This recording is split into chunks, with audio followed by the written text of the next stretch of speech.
When we highlight human rights abuses around the world, what we're hoping to achieve is to stop them. We align the United States with the aspirations of countless ordinary people around the world who want to be treated with dignity and respect. We also make for a more peaceful world. We help encourage the kinds of relationships between governments and their own people that avoid violence and instability and uprisings and state collapse and the growth of violent extremism and all of the problems that have bedeviled us in the world. The evidence is quite clear. Countries with democratically elected governments, countries that respect freedom of expression, freedom of speech, freedom of religion, are much less likely to have those kinds of problems. So it's the right thing to do, but it also is very much in our interest we share with people all around the world who want to live in greater peace, stability, respect for all.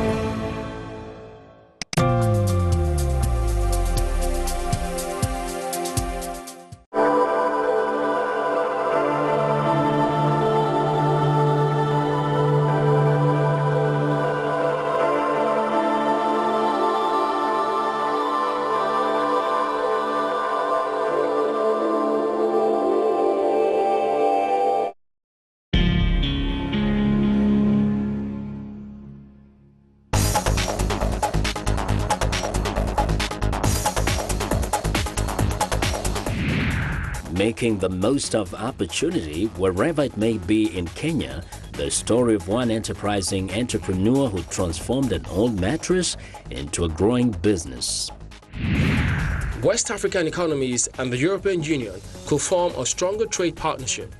But are Africa's industries ready to compete with Europe's more established producers? And the art of the Quran, centuries in the making and on display right now in Washington. Africa 54 starts right now.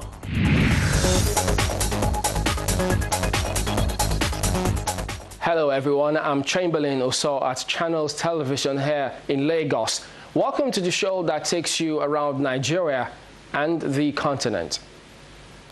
Well, I'm Vincent McCory, Voice of America, coming to you from our global headquarters and Studio 52 here in Washington. West African economies rely on revenue from exports, with Europe being the biggest trading partner. The European Union is seeking to establish a liberalization deal called the Economic Partnership Agreement, the EPA. But Nigeria's industrialists say to compete favorably, we need to cross our T's and dot our I's. Here's our report. Being a member of the World Trade Organization, Nigeria is exposed to international commerce and trade negotiations as long as they serve the country's interest. That's the reason the Nigerian government has been reviewing a proposed economic partnership agreement between the European Union and ECOWAS. The proposed EPA is still under review. A final decision has not yet been taken. There are a range of questions that still require answers, such as, is the substance of the proposed EPA in keeping with the 21st century trade and economic agreements and best practices? How does the EPA compare with current trade and economic agreements? Is it consistent with and supportive of the priorities of the Nigerian government for diversification, modernization, and growth of the Nigerian economy? The current economic diversification drive is one reason many may have expected a quicker signing of the deal.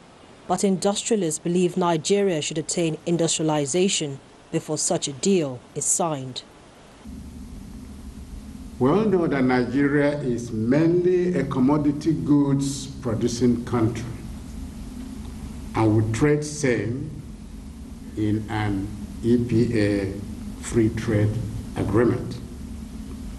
Nigeria has limited capability to produce and export industrial goods to Europe. Agriculture is second to Nigeria's main foreign exchange earner, contributing 19% to the GDP. Advocates of the EPA say there are immense growth opportunities for this sector. We must adopt an attitude of what you have, we want. Therefore, what we want, what we have, you too need to want. What are the things that they have? they have advanced so much in agriculture as far as we are concerned. And when I speak for the entire agricultural value chain. But other agriculturists hold contrary views on the basis that it will stifle Nigerian industries. They advise a look inwards.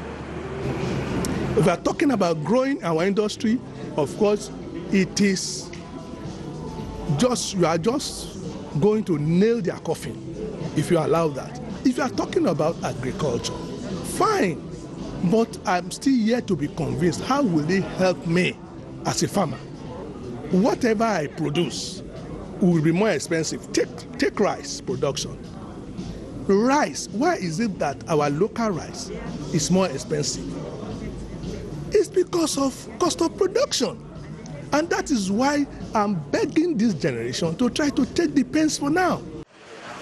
The Economic Partnership Agreement has been signed by member states of ECOWAS, with the exception of Nigeria and the Gambia.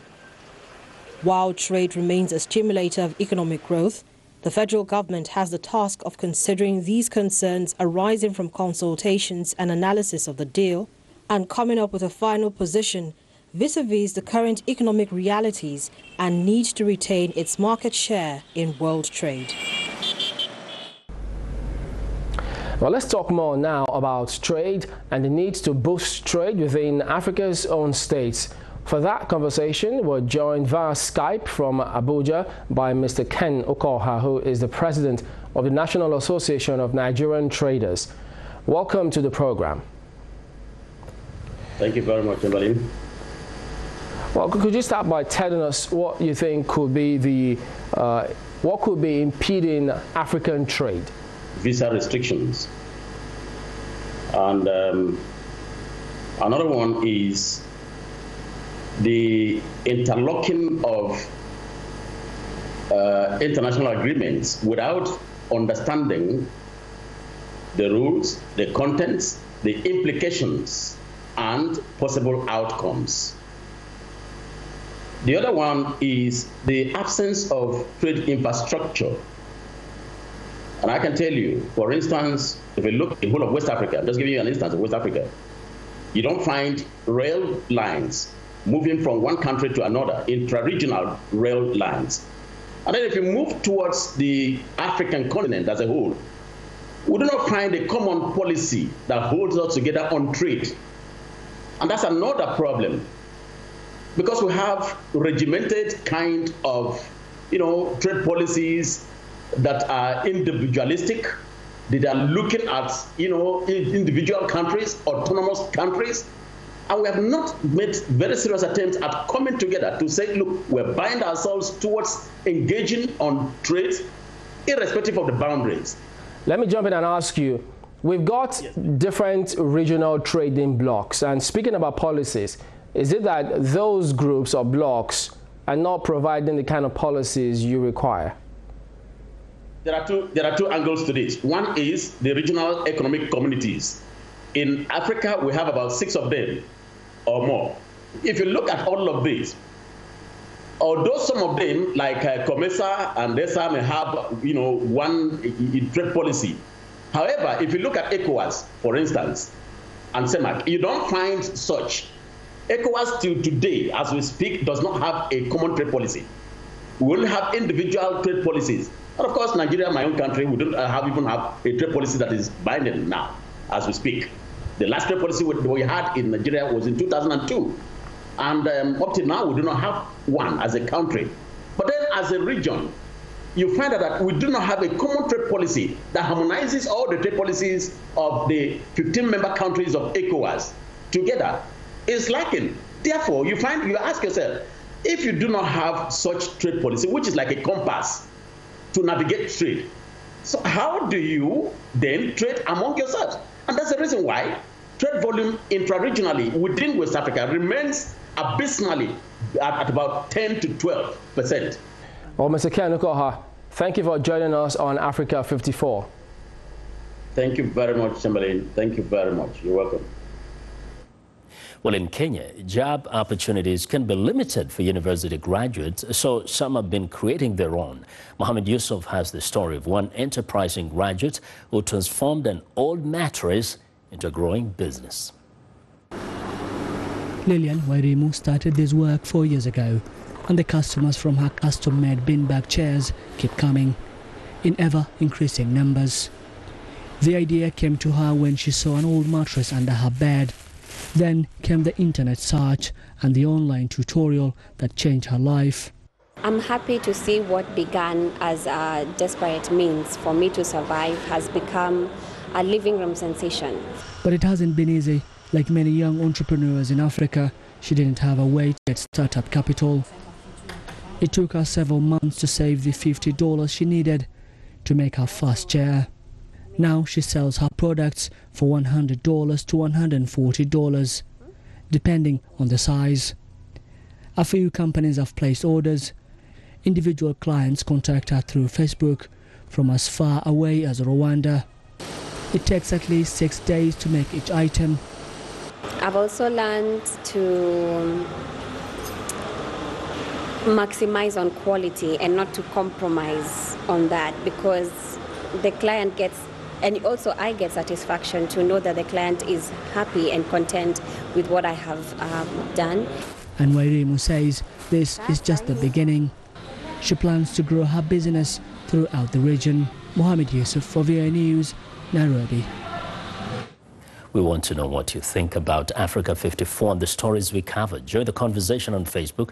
The address is Africa 54, and check out our headlines 24/7 on voaafrica.com.